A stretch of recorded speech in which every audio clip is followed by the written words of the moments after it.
याचं नेमकं काय महत्व आहे, महात्म्य काय आहे? येडेश्वरी देवी ही आई तुळजाभवानीची धाकटी बहीण म्हणून ओळखली जाते, ही गोष्ट अगदी बरोबर आहे. आणि येडेश्वरी देवीच्या मंदिराचं महात्म्य जर सांगायचं झालं तर अगदी अनादी काळापासून म्हणजे श्रीरामाच्या काळापासून हे मंदिर या ठिकाणी स्थापित झालेलं आहे. म्हणजे जेव्हा श्रीराम सीतेच्या शोधासाठी निघालेले होते त्यावेळेस या बालाघाटाच्या डोंगर रांगातून या जंगलातून जात असताना श्रीरामाला फसवण्यासाठी पार्वती देवीनं या ठिकाणी सीतेचं रूप घेऊन उभा राहिली, ते हे ठिकाण आहे.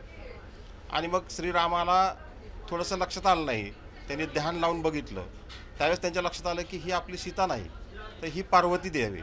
त्याच्यामुळं त्यांनी काय म्हणले की अगं आई तू वेडी आहे का, मी तुला ओळखलं, तू माझी सीता नाही तू माझी आई आहे. म्हणून वेडी म्हणल्यापासून त्यावेळेसपासून इथं तिचं येडेश्वरी नाव असं, म्हणजे वेडीला येडी आपल्या थोडं गावंढळ भाषेत म्हणतात तसं येडेश्वरी नाव तिचं या ठिकाणी पडलं आणि त्या काळापासून या ठिकाणी हे मंदिर स्थापित झालेलं आहे. त्याचप्रमाणे या ठिकाणी आता हे हेमाडपंथी बांधकाम आहे, हे आपण पाहिलेलं आहे. जुन्या काळात आत्ताच्या काळात असं बांधकाम होणं शक्य नाही, त्या काळात ते बांधकाम केलेलं आहे. त्या काळापासून जवळपास 200-300 वर्षापासून या ठिकाणी यात्रेची परंपरा आहे. पूर्वीच्या काळाला फक्त पूजा व्हायची, या ठिकाणचा पुजारी समाज या देवीची पूजा अर्चा करायचा आणि पूजा अर्चा करून इथं कोणी भाविक भक्त आले तरच त्यांचा उदरनिर्वाह असा, नाही तर काही नव्हतं. पूजा अर्चा करण्यासाठी देव आम्ही इथं. काय सांगाल, जिथं चुना वेचण्याचा कार्यक्रम होतो तिथं आता बघितलं तर आपण काळी जमीन आपल्याला बघायला मिळते. ज्यावेळेस पालखी चुन्याच्या रानामध्ये जाते त्यावेळेस चुना भाविक वेचतात आणि तो चुना एकत्रित करून नंतर त्याचा मंदिराच्या शिखराला कलर दिला जातो असं देखील सांगितलं जातं. काय सांगाल की खरं पाहिलं तर त्या रानामध्ये जेव्हापासून इथं आपली यात्रा सुरू झाली तेव्हापासून त्या मार्गे पालखी गेली त्यावेळेस त्या ठिकाणी चुनखडी उत्पन्न झाली आणि ती चुनखडी वेचून तिला परत भाजलं जायचं आणि पालखीसोबत परत इकडे घेऊन यायचं आणि तो विरी घालून त्याचा चुन्याचा कलर करून मंदिरात द्यायचा. पहिलं काही कलर वगैरे नव्हतंच, एवढं संशोधन नव्हतं, तेव्हा त्या चुन्याचा कलर, आणि चुना हा सिमेंटसारखाच असतो त्याच्यामुळे सिमेंट कलर दिल्यासारखा चुन्याचा कलर द्यायची प्रथा ही त्या फार जुन्या काळापासून जेव्हा ही यात्रा सुरू झाली तेव्हापासून सुरू झालेली आहे.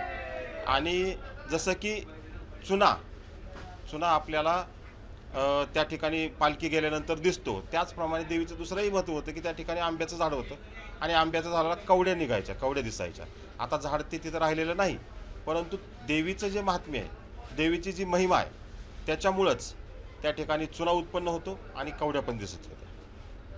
काय सांगाल की ज्या पद्धतीनं गोवर्धन पर्वताला परिक्रमा करण्याची एक प्रथा आहे त्याच पद्धतीने इथंही आपण बघितलं तर येडेश्वरी मंदिराच्या पूर्ण डोंगराला दोरा घेऊन परिक्रमा केली जाते किंवा गेटा मारला जातो, त्याबद्दल त्याचं असं आहे की बरेचसं आता पहिल्या काळामध्ये थोडंसं एवढं मानसिक ताणतणाव टेन्शन वगैरे लोकांना नव्हतं, पण आताचे लोक एवढे त्या तणावात आहेत, एवढं येडात आहेत किंवा वेडात आहेत म्हणू आपण.